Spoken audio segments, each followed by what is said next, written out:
السلام عليكم ورحمة الله وبركاته.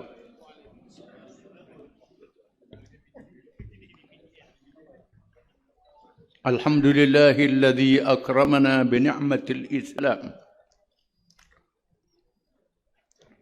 وفضلنا على كثير من الأمم.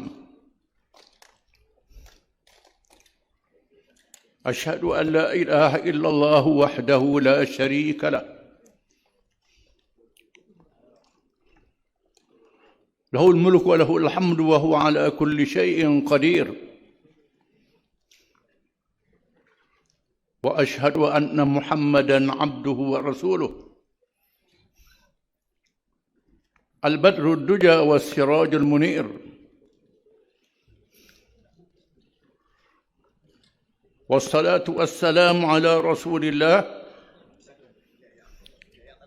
وعلى آله وصحبه ومن تبعه ونصره ووالاه.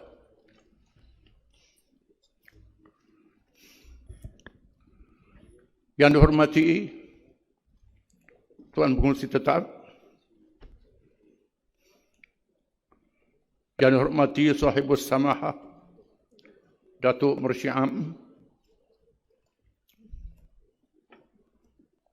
Sahibul Fadilah yang amat berhormat Datuk Menteri Kanan Timbalan Mursyid, Ashabul Fadilah ahli Majlis Syura Ulama, yang berhormat Datuk Seri Timbalan Presiden, Naib Presiden, Datuk Sesat Agung,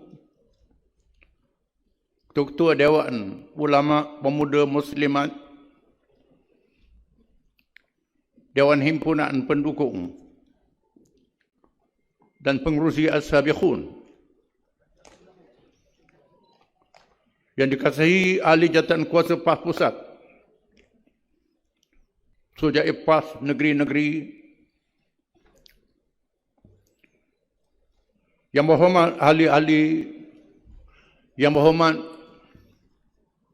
Menteri Timbalan Menteri, yang berhormat ahli Dewan Negara, ahli Dewan Rakyat dan ahli Dewan Undangan Negeri,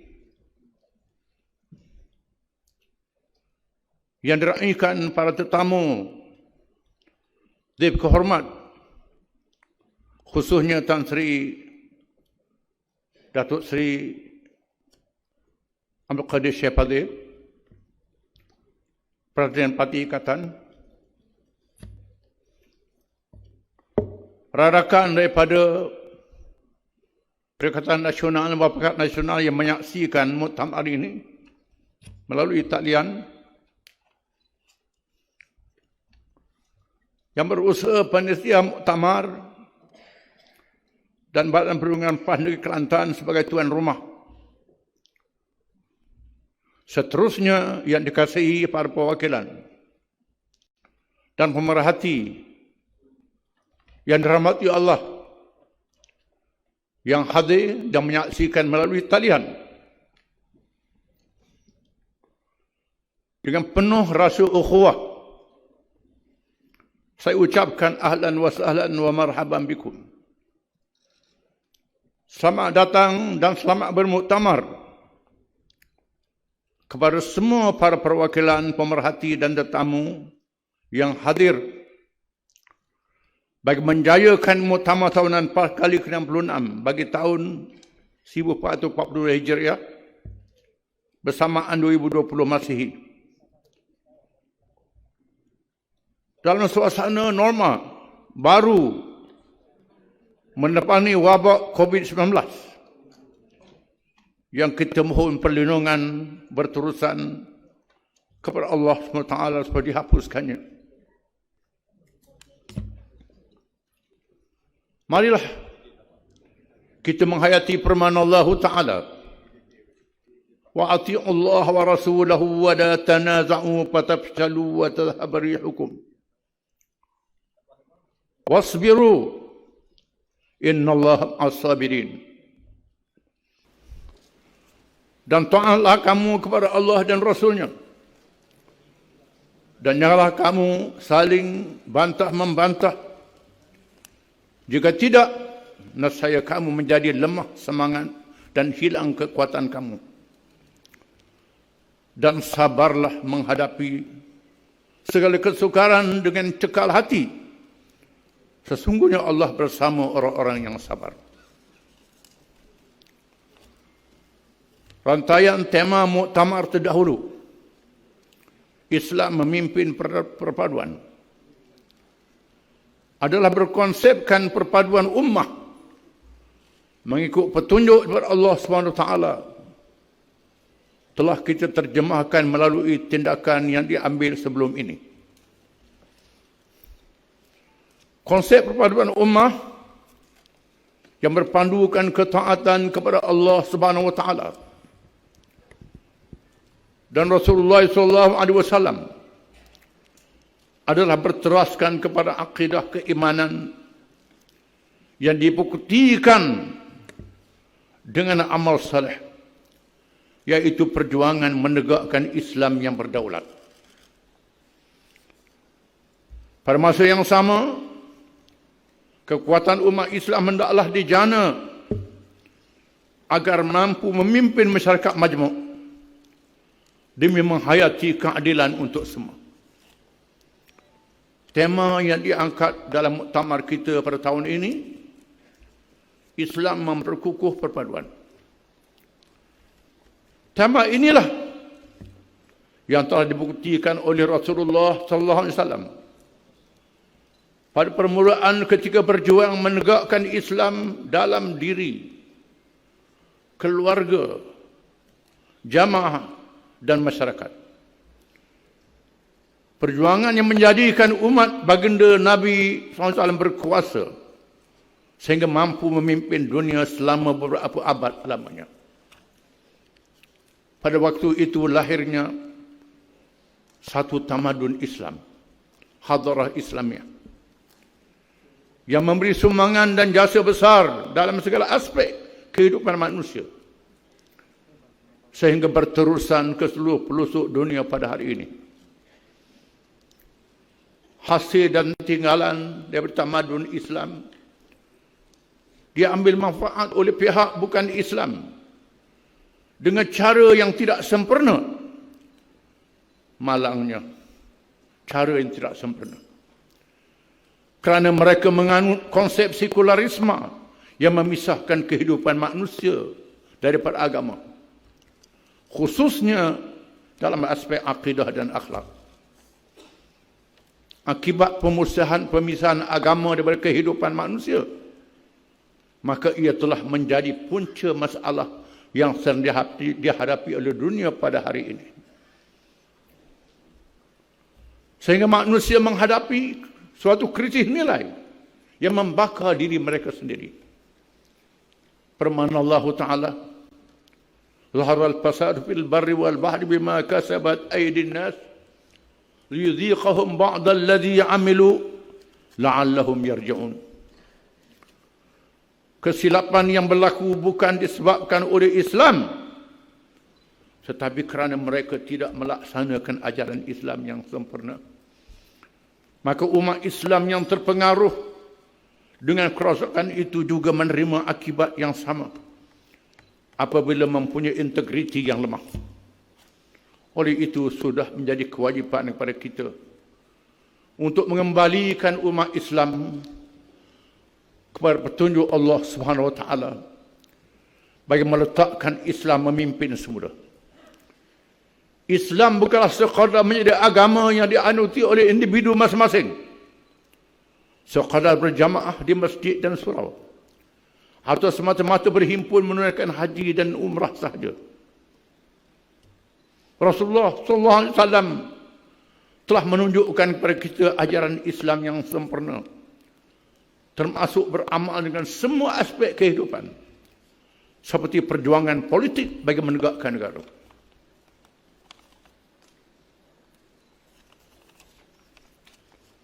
Perjuangan itu bermula dengan tarbiyah secara individu, keluarga, berjamaah atau berparti, dengan konsep perpaduan umat Islam yang memimpin, kemudian diikuti dengan penyertaan masyarakat majmuk berbagai bangsa dan agama. Semua golongan ini berjaya disatu padukan di bawah konsep negara berkebajikan yang paling sempurna dan bermasyarakat madani yang berpijak di bumi kenyataan. Bukan seperti khayalan ahli falsafah yang mencipta berbagai ideologi dan teori yang gagal di pertengahan perjalanan masing-masing. Kini kegagalan ideologi itu dapat dibuktikan dengan keruntuhan sosialisme, komunisme dan merudumnya liberal kapitalisme. Demokrasi yang dijadikan slogan, kononnya suara rakyat, suara keramat, oleh mereka sebenarnya hanya menipu dan menyesatkan rakyat. Slogan tersebut diilhamkan daripada demokrasi Greek purba. Dalam bahasa mereka, Bok Popoli, Bok De, Sautul Sya'ab, Sautul Ilah. The voice of the people is the voice of God. Suara rakyat, suara Tuhan. Itu kepercayaan mereka. Islam juga berbeza dengan konsep teokrasi, berlainan dengan teokrasi, kerana Islam tidak memberi kuasa mutlak kepada umara dan ulama. Tidak sebagaimana diberikan kuasa mutlak kepada padri atau sami. Rasulullah SAW menyatukan bangsanya yang buta huruf dan paling jahil.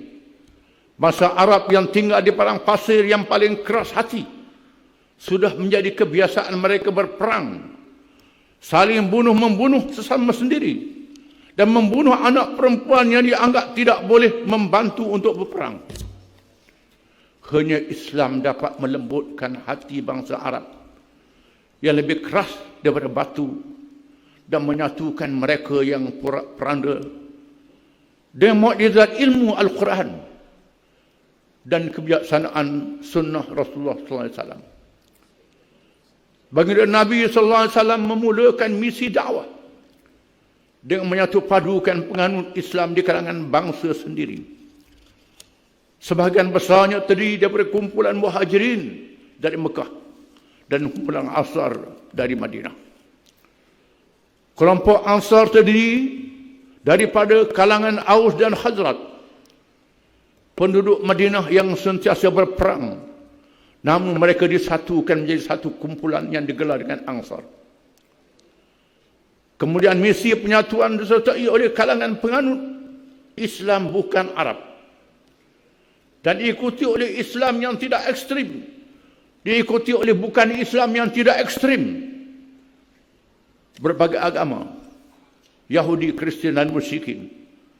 Golongan bukan Islam ini bencikan kezaliman dan kehidupan yang tidak bermoral mengikut fitrah serta tabi'i manusia, termasuklah menolak manusia yang melampau di luar tabi'i. Perpaduan yang dilakukan itu diikat dengan Sahifah Madinah, Piagam Madinah, yang menjadi Allah SWT dan Rasulullah SAW sebagai penyatu umat dan penyelesai masalah.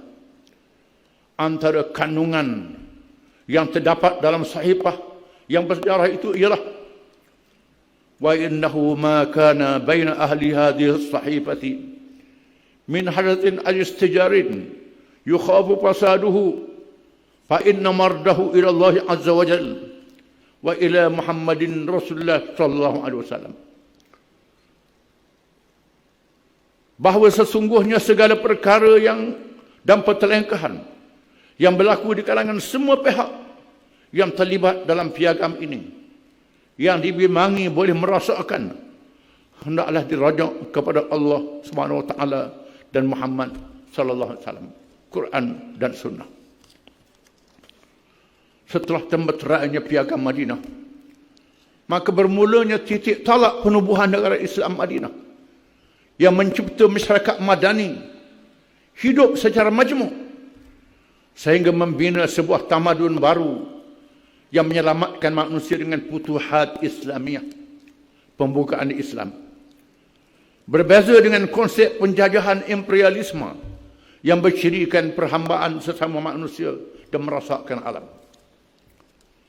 Menerusi negara Madinah, dibina sebuah tamadun Islam yang bercirikan ilmu wahyu, kebiasaan sunnah nabawiyah, dan semua kaum yang berada di bawah naungan Islam diambil ilmu mereka.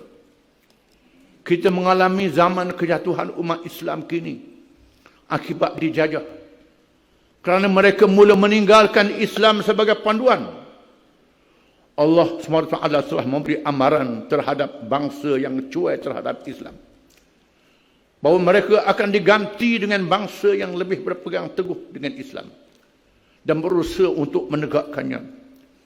Wa in tatawallau yastabdil qauman ghairakum thumma la yakunu amsalakum. Kita telah berusaha dan berjuang setelah lebih setengah abad mencapai kemerdekaan di negara kita ini. Kemerdekaan daripada penjajah barat. Walaupun kemerdekaan yang diperolehi hanya sekadar penjajah asing keluar meninggal pulang ke negeri asalnya, tetapi pengaruh mereka masih bertapak dalam pemikiran dan kepahaman masyarakat. Kedutaan dalam Pilihan Raya Umum ke-14 yang lalu telah berjaya menggerakkan usaha perpaduan umat. Bermula dengan perpaduan bangsa menerusi penumbuhan muafakat nasional antara PAS dan UMNO. Kemudian diikuti kerjasama dengan gabungan kedua-dua parti. Penyatuan terus berlangsung dengan penyertaan gabungan Parti Sarawak GPS, kumpulan Islam yang meninggalkan PS, dan juga kalangan bukan Islam yang tidak ekstrim. Usaha penyatuan membuahkan hasil apabila Putrajaya diambil alih setelah ditinggalkan oleh Pakatan Harapan yang tidak mampu bertahan kerana kerajaan mereka diruntuhkan oleh diri mereka sendiri akibat tangan-tangan mereka yang saling bercakaran sesama sendiri. Langkah yang dilakukan adalah mengikut saluran demokrasi berparlimen melalui wakil rakyat dan raja berperlembagaan. Perpaduan Islam dimulakan dengan menggabungkan PAS dan UMNO terlebih dahulu bagi menegakkan kepimpinan Islam, sehingga UMNO meminda perlembagaan mereka dengan meletakkan Islam di hadapan kerana semangat muafakat nasional. Kemudian diikuti oleh Parti Pribumi Bersatu Malaysia PPBM dan pecahan daripada Parti Keadilan PKR, gabungan Parti Sarawak GPS, parti yang mewakili pelbagai kaum dan agama, termasuk parti bukan Islam yang menerima konsep perpaduan nasional. Akhirnya Kerajaan Perikatan Nasional berjaya ditubuhkan. Maka langkah mengambil alih kerajaan yang dikosongkan oleh PS bukan langkah spontan atau segera, tetapi langkah sebelumnya yang panjang dan langkah selepasnya yang berwawasan melangkaui wawasan 2020 yang telah tamat perjalanannya. Kerajaan Perikatan Nasional hari ini menyambung suatu wawasan baru yang sedang diisi dalam masa terdekat dan singkat menerusi kerajaan sementara ini, serta bersedia untuk membina sebuah kerajaan yang lebih kukuh melalui demokrasi dan menjadi pilihan rakyat dalam Pilihan Raya Umum ke-15 kelak, insya-Allah. Kita wajib menghadapi Pilihan Raya Umum ke-15 dengan usaha perpaduan yang sedang dibina hari ini. Jangan wujud sebalang perpecahan bagi hari pilihan raya kali ini, supaya kita tidak menjadi laksana lesung dan alu belaga ayam pula yang kenyang. Sekarang kita sudah tangkap ayam yang makan beras padi yang tumpah dahulu. Maka jangan diulang lagi dalam PRU 15 sehingga ayam pula terlepas, tangan pula berbau tai. Mari sama kita berakit, kita sambut datang membeli. Teguh bersatu laksana bukit, hanya menyalak jangan peduli. Semestinya menjadi suatu kewajipan perpaduan yang telah kita bina ini diteguhkan lagi. agar memenuhi syarat-syarat kemenangan yang telah dijanjikan oleh Allah kepada sesiapa yang menegakkan agamanya. Firman Allah Ta'ala, وَلَا يَنْصُرَنَّ اللَّهُ مَنْ يَنْصُرُهُ إِنَّ اللَّهَ لَقَوِيٌّ عَزِيزٌ. Ayat ini menjelaskan permulaan pembinaan negara Madinah dengan hijrah Rasulullah SAW dan berjuang menegakkan negara bersama masyarakat majmuk serta mendapat pertolongan Allah Subhanahu Wa Taala sehingga berjaya menegakkan sebuah negara yang bercirikan pemimpin bersyakhsiah, ekonomi yang adil kepada semua, berkebajikan, kehebatan undang-undang dalam mencegah kemungkaran, dan berwawasan akhirat.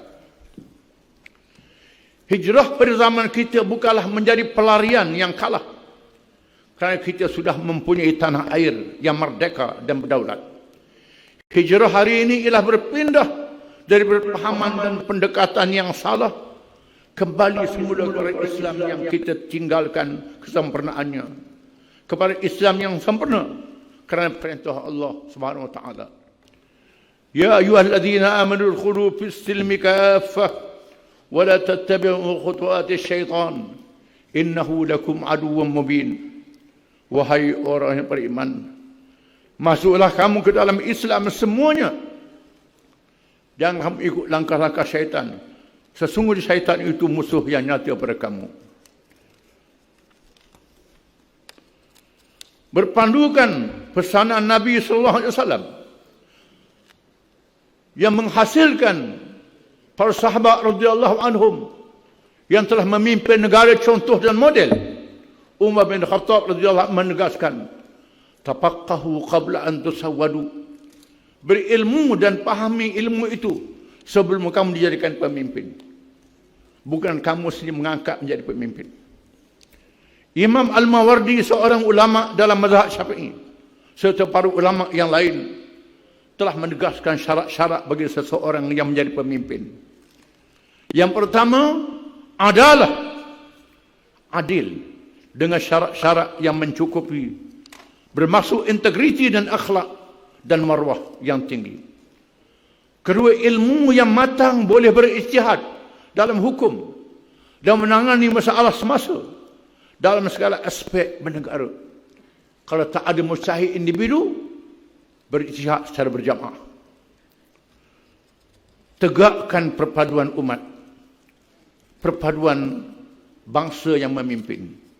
Ini juga sangat penting kerana firman Allah Ta'ala kepada nabi-nabi yang diutuskan, "Wa ma arsalna min rasulin illa bilisani qaumihi liyubayyana lahum.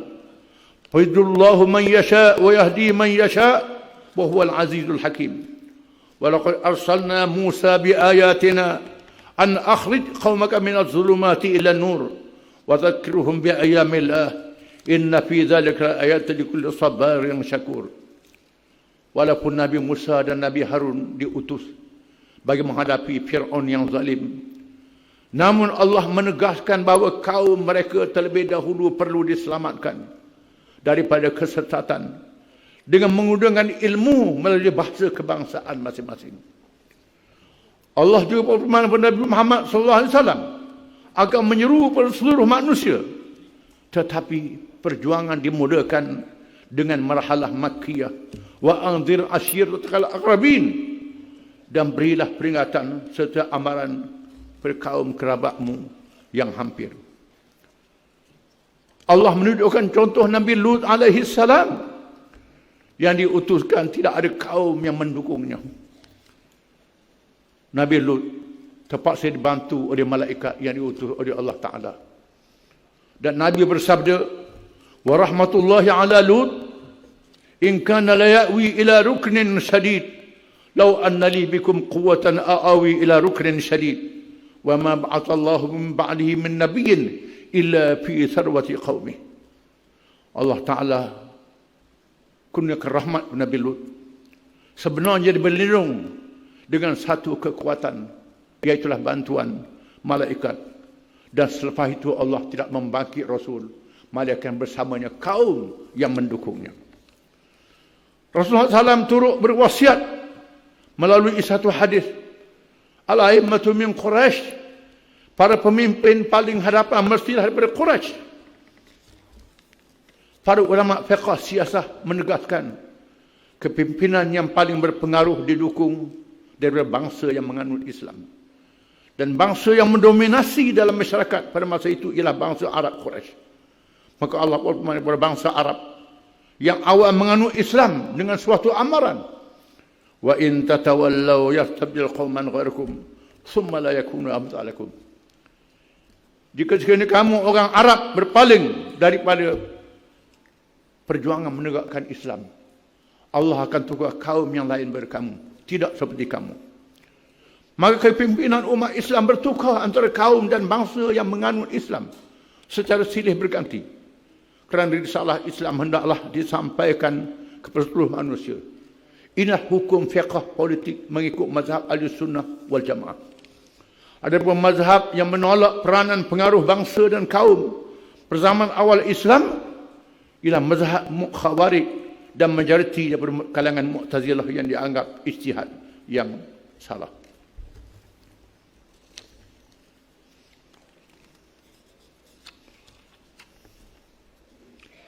Maka bangsa yang bersama Islam wajib bangkit supaya tidak dihanyut oleh pengaruh bukan Islam yang menghilangkan jati diri sendiri.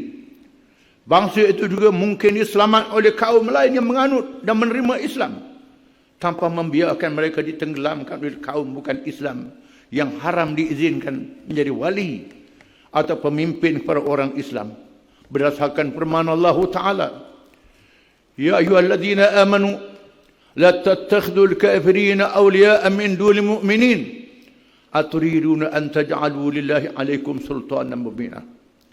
Dalam hal ini perlu dipahami, hak bukan Islam tetap dijamin. Islam mengizinkan mengadakan hubungan dengan masyarakat majmuk bukan Islam dengan sempadan yang kukuh dan teguh bagi menjaga Islam sebagai akidah negara. Peranan bukan Islam dalam politik dan negara diizinkan sehingga dibenarkan memegang jawatan Menteri Kabinet, Esko Kerajaan Negeri dan ahli mesyuarat yang lain yang berkait dengan soal pengurusan dan pentadbiran yang tidak berkait dengan perkara dasar dalam Islam. Apa yang ditegaskan oleh Islam bukan bersifat penatik perkauman. Kerana kepimpinan Islam juga bertukar bangsa yang memimpinnya. Perkara yang paling penting adalah Islam menerima hakikat fitrah kecintaan kepada bangsa sendiri dan secara khusus menjaga keluarga sendiri. Perkara ini diberikan penekanan oleh para anbiya alaihimussalatu wassalam yang sangat sedih apabila keluarga dan bangsa mereka berada dalam keseratan, tidak mendapat hidayah. Allah berfirman supaya menjaga keluarga dan masing-masing. Ya ayyuhalladzina amanu qu anfusakum wa ahlikum nara. Wahai orang beriman, jagalah diri kamu dan keluarga kamu daripada api neraka. Allah SWT meletakkan hubungan silaturahim sebahagian daripada sifat taqwa. Firman Allah Ta'ala, ya ayuhan nasu taqu rabbakumul ladzi khalaqakum min nafsin wahidah wa khalaqa minha zawjaha wa bassa minhuma rijalan katsiran wa nisaa'a wattaqullaha alladzi tasaaluna bihi wal arham innallaha kana 'alaikum raqiba. Menunjukkan silaturahim wajib dijaga dan dipelihara. Hubungan bangsa keluarga wajib dipelihara. Alhamdulillah, bangsa Melayu yang menganut Islam adalah bangsa yang paling bertoleransi dan tidak resis. Kesedaran daripada ajaran Islam dalam diri mereka, kita dapat melihat sendiri bagaimana sebuah keluarga Cina dan India boleh hidup dengan aman di tengah-tengah kampung Melayu. Kedai yang diusahakan oleh Encik Leong tidak pernah diganggu, manakala anak Encik Mutu boleh belajar dan bersaukan dengan kawan-kawan Melayu. Maka pah berpijak di atas landasan akidah Islam sebagai ad-din dan menafsirkan Islam sebagai agama rasmi persekutuan dalam perlembagaan. Di samping diberikan hak beragama lain mengikut perlembagaan, termasuk jaminan hak istimewa orang Melayu yang sinonim bersama Islam. Semua pihak telah menyaksikan kelemahan peranan Islam yang terdapat dalam kerajaan PH, sehingga memberi semangat kepada kumpulan pelampau anti-Islam yang berani bersuara untuk mencabar Islam dan umatnya, serta menghanyutkan orang Islam yang leka dan bebal. Kesedaran dan kebangkitan telah menyatukan mereka yang peka dalam semua parti, NGO Islam dan kalangan bukan Islam yang tidak ekstrim, kerana konsep masyarakat majmuk tidak dapat ditangani dengan pendekatan liberal dan pragmatik sekular. Maka mereka yang peka dengan pendekatan yang sangat negatif itu tetap mencintai perpaduan dan keharmonian bermasyarakat majmuk, supaya kembali semula perlalasan yang betul dan beristiqamah. Marilah kita bersatu padu dalam gabungan parti politik yang dibentuk sekarang bagi menghadapi PRU15 dengan bersedia untuk menang dan mengisi kemenangan, dengan membentuk kerajaan yang lebih kukuh. Begitu juga kerajaan mendapat sokongan majoriti rakyat secara langsung dengan dikembalikan kepada mereka melalui pilihan umum. Persediaan mengisi kemenangan dengan menyediakan pasukan calon yang berwibawa bagi memandu masa depan negara yang akan menghadapi cabaran yang lebih besar dan lebih mencabar dari segi politik, ekonomi dan budaya. Hal yang demikian disebabkan kesan daripada kegagalan ideologi Timur dan Barat, serta kesan wabak pandemik COVID-19 yang melumpuhkan segala kegiatan dan pergerakan. Kita sepatutnya memanfaatkan sumber tenaga dan kepakaran manusia serta hasil perut bumi tanah air kita sendiri. Persediaan sumber manusia perlu melalui sistem pendidikan holistik yang merangkumi unsur jasad, rohani, akal, termasuk mengatur konsep media yang bermoral dan kemajuan teknologi terkini. Begitu juga perancangan ekonomi yang menghasilkan peluang pekerjaan dan menjana hasil keperluan negara yang mencukupi, serta memperkasakan kehebatan undang-undang dengan memperkenankan syariat Islam yang sempurna. Tambahan lagi, menyediakan jentera kerajaan dan pasukan yang mewujudkan keselamatan dan keamanan negara yang hebat.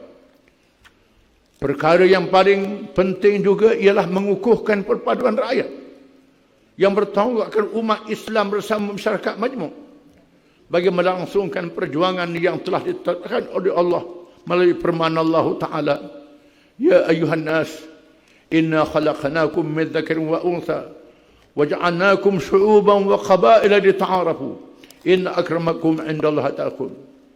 Di atas robohan kota Melaka, Pangta Melayu menyerah kalah, datang penjajah ganggu pusaka, membujur lalu melentang patah. Dalam hubungan antarabangsa, Islam menolak pertemuan yang mencetuskan ketegangan hubungan antarabangsa, kaum dan negara. Perdamaian hendaklah didahulukan, keadilan terhadap semua diutamakan.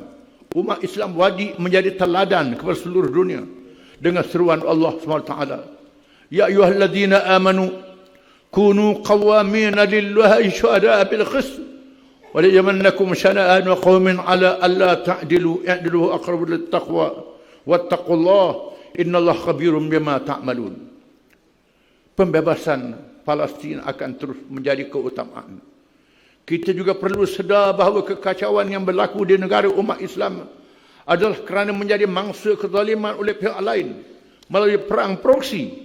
Krisis yang berlaku di Palestin, Kashmir, Uyghur, Rohingya dan negara lain menjadi bukti yang nyata bahawa sebenarnya umat Islam terus menjadi mangsa kezaliman. Malangnya umat Islam tidak mempunyai negara yang kuat bagi menyahut seruan Allah SWT.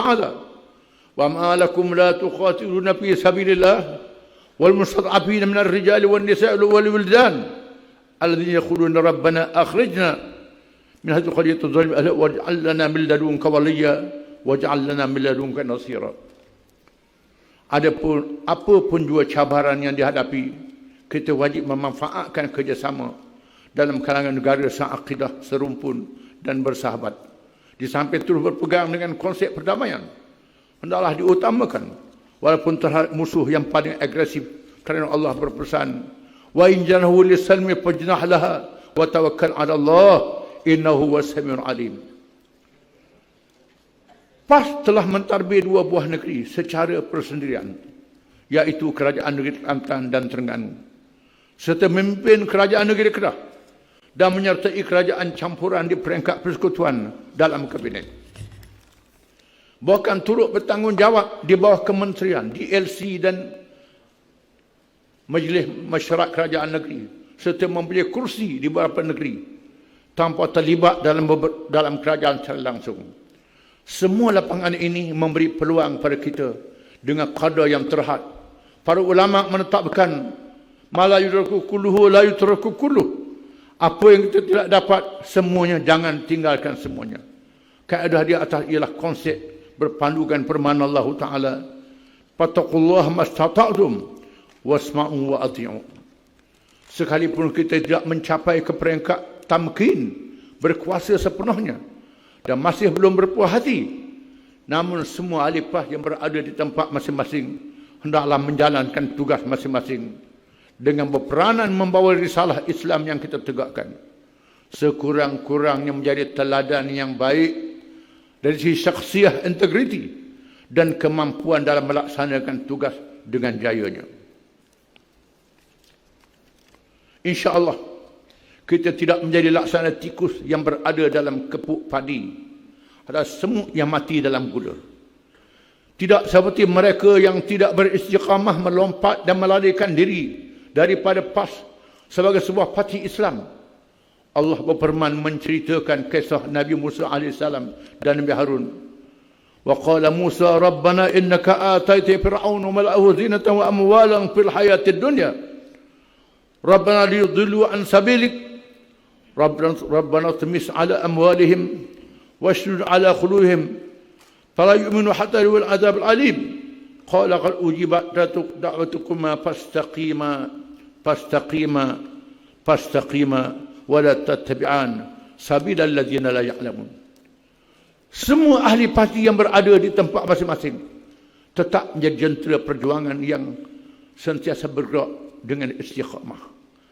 Marilah kita mengulangi sejarah bahawa PAS tidak pernah rugi dalam semua kerjasama politik dengan pihak lain selagi kita beristiqamah dengan Islam. Hari ini kita berjaya dalam usaha wahdah ummah, penyatuan ummah bersama Islam. Maka pertahankan perpaduan ini dengan penuh kesabaran dalam menghadapi masalah dalaman umat dengan meneguhkan titik persamaan dan bertoleransi dalam perbezaan dengan konsep yang disebut oleh Al-Quranul Karim.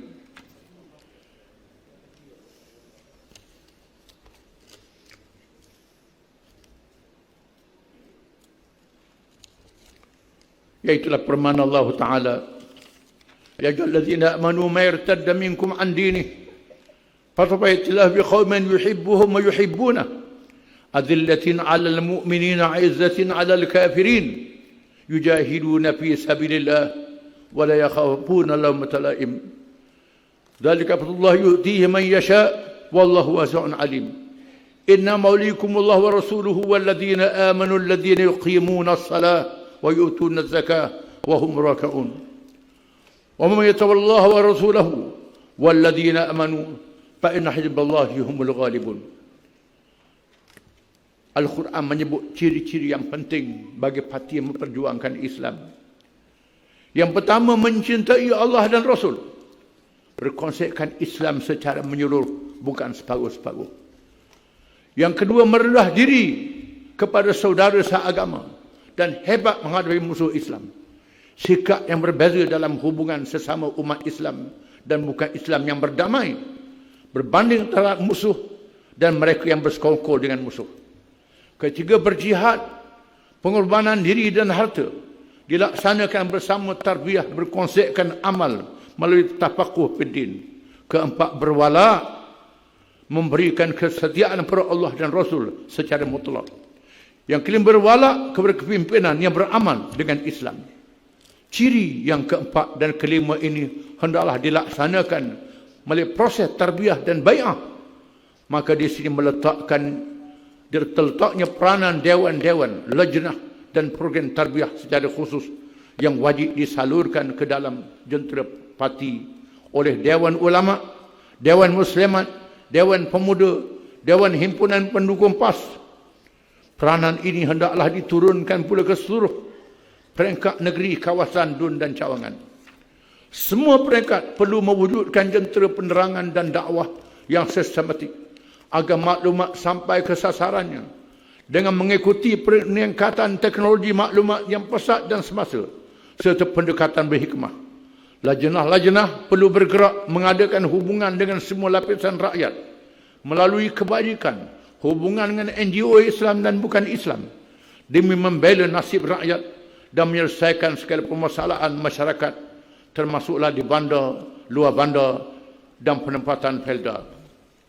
Semua perkara tersebut adalah penting dalam pendekatan muwajahah silmiah berdepan secara damai dan aman yang menjadi keutamaan dalam amal Islami, gerak kerja Islam selaras dengan budaya politik matang dan sejahtera ke arah menegakkan Islam yang sinonim dengan konsep demokrasi yang terus menjadi pendekatan PAS. Dewan Ulama, golongan ulama merupakan pewaris para anbiya yang berpengaruh dalam masyarakat. Peranan mereka ditegaskan oleh Allah Ta'ala dalam Quran. وَمَا كَانَ الْمُؤْمِنُونَ لِيَنْفِرُوا كَافَةً فَلَوْلَا نَفَرَ مِنْ كُلِّ فِرْقَةٍ مِنْهُمْ طَائِفَةٌ لِيَتَفَقَّهُوا فِي الدِّينِ وَلِيُنذِرُوا قَوْمَهُمْ إِذَا رَجَعُوا إِلَيْهِمْ لَعَلَّهُمْ يَحْذَرُونَ. Allah Ta'ala menyuruh mereka liyatafaqahu fid din, bertafakuh dalam agama, dan waliyunziru qaumahum, supaya mereka memberi amaran, bukan sekadar mengajar saja. Memberi amaran, bukan mengajar saja.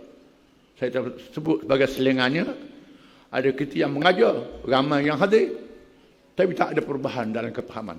Ini sangat malang. Sekadar mengajar hiburan saja. Mesti mengajar menimbulkan kesedaran dan keinsafan. Risalah yang disampaikan ialah memahami Islam dan memberi peringatan.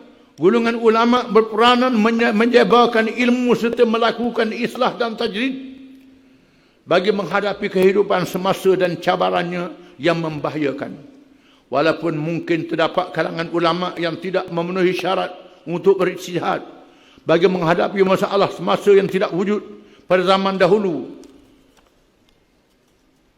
atau hanya mampu mentarjihkan masalah khilafiyah dalam perkara furu' cabang kerana situasi dan realiti yang berubah, namun ijtihad boleh dipenuhi secara berjamaah. Peranan ulama dalam menggerakkan dakwah, taklim dan tarbiyah bukan sekadar meramaikan mereka yang hadir dalam kuliah dan ceramah dengan sekadar berhibur sahaja, tetapi mestilah menanamkan kesedaran beragama, berpolitik dan mengemukakan penyelesaian Islam kepada permasalahan masyarakat. Dewan Muslimat, cabaran terkini kaum wanita ialah menjadi sasaran tersebarnya pengaruh musuh Islam yang menghilangkan syakhsiah umat. Kesan dan pengaruh musuh Islam itu sudah memasuki ke dalam rumah dan fikiran yang mempengaruhi keluarga dan masyarakat, khususnya para pengundi yang memilih kerajaan melalui pilihan raya melibatkan para wanita dan remaja pada masa hadapan. Firman Allah Ta'ala, wal mu'minuna wal mu'minat ba'duhum awliya'u ba'd ya'muruna bil ma'ruf wa yanhauna 'anil munkar wa yuqimuna as-salata wa yu'tuna az-zakah wa yuti'una Allah wa rasulahu ulaika sayarhamuhullah innallaha azizun hakim. Ayat yang menegaskan muslimat dan muslim mesti bergandingan antara satu sama lain. Muslim memerlukan undi kaum Hawa, kaum muslimat, kaum wanita tiada bezanya dengan undi kaum Adam, kaum lelaki. Peranan mereka juga sudah meluas ke lapangan masyarakat. Maka mereka tidak boleh melepaskan diri daripada jihad bagi mempertahankan Islam yang sudah menjadi fardu ain selepas fardu kifayah dalam keadaan biasa. Muslimat memerlukan petugas yang berwibawa untuk menarik sokongan rakyat dan kelompok atas pagar, di samping menjadi benteng akidah dan akhlak Islam dalam institusi keluarga dan masyarakat. Dewan Pemuda adalah tonggak dalam gerak kerja Islam. Mereka paling ramai bersama para anbiya dalam sejarah perjuangan terdahulu. Mereka berada di barisan hadapan dan menjadi harapan masa depan. Pada masa yang sama mereka juga menjadi sasaran musuh, khususnya melalui serangan pemikiran dan budaya. Pengundian secara otomatik 18 tahun menjadi peranan besar pada tugas pemuda, khususnya dalam persaingan media sosial yang perlu dikuasai.